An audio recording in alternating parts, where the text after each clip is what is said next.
नमस्कार, मैं अभिमन्यु कुमार। गोधूली पाठ पुस्तक कक्षा 10 काव्यखंड से पाठ 5। कविता है भारत माता। लेखक सुमित्रानंद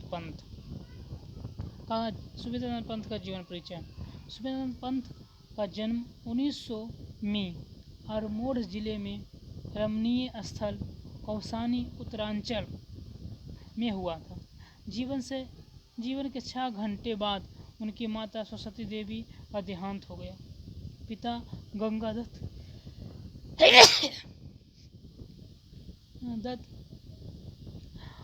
पंत जी की प्राथमिक शिक्षा गांव में हुई और फिर बनारस से उन्होंने हाई स्कूल की शिक्षा पाई। वे कुछ दिनों तक कलाकंकार राज्य में रहे। उसके बाद आजीवन वे इलाहाबाद में रहे। 29 दिसंबर 1977 ईस्वी में उनका निधन हो गया। पंत जी आरंभिक काव्य प्राकृतिक प्रेम और शिशु सुलभ जिज्ञासा को लेकर प्रकट हुए। उनकी आरंभिक रचनाएं प्राकृतिक रचनाएं प्रेमी कविता के संवेदनशील अभिव्यक्तियों से परिपूर्ण है। पंत जी की प्रवृत्ति छायावादी है, परंतु उनके विचार उदारवादी मानववादी है। उन्होंने प्रसाद निराला के समान छंदों के शब्द योजना में नवीन प्रयोग किए हैं। पंत जी की प्रतिभा कलात्मक सूझ से संपन्न है, अतः उनकी रचनाओं में एक विलक्षण मृदुता और सौष्ठव मिलता है। युग बोध के साथ अपनी काव्य भूमि का विस्तार करते रहना पंत जी के काव्य चेतना का विशेषता है।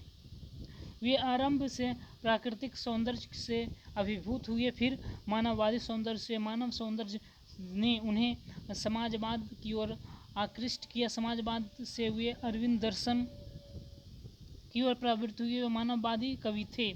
वे मानव इतिहास के नित्य विकास में विश्वास रखते थे।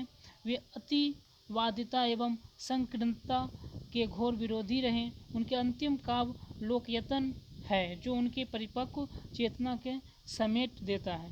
उनकी प्रमुख काव्य कृतियाँ उच्छ्वास, पल्लव, वीणा, गंथी, गुंजन, युगांत, युगवाणी, ग्राम्य, धर, स्वर्णधूलि, स्वर्णकिरण, युगपथ, चितंबरा आदि। पंत जी के नाटक, आलोचना, कहानी, उपन्यास आदि भी लिखा। चिदंबरम पर उन्होंने भारतीय ज्ञानपीठ भी मिला, परंतु प्राकृतिक सौंदर्य और की कविता के लिए विख्यात कवि की रचनाओं में यह कविता हिंदी यथार्थवादी कविता के एक नए उन्मेष की तरह है। अर्थात छायावादी कवि सुमित्रानंद पंत की यह प्रसिद्ध कविता उनकी कविताओं का संग्रह गाम्या से संकलित है। यह कविता आधुनिक हिंदी के उत्कृष्ट प्रगति में शामिल की जाती है। अतीत और गरिमा गान द्वारा अब तक भारत के ऐसा चित्र खींचा गया था जो ऐतिहासिक चाहे जितना हो, वर्तमान को देखते हुए वास्तविक प्रतीत नहीं होता। अध्ययन, वैभव, शिक्षा, संस्कृति, जीवन शैली आदि तमाम दृष्टि से पिछड़ा हुआ, धुंधला और मटमैला दिखाई पड़ता यह देश हमारा वही भारत है जो अतीत में कभी सभ्य, सुसंस्कृत, ज्ञानी और वैभवशाली रहा है। कवि यहाँ इसी भारत का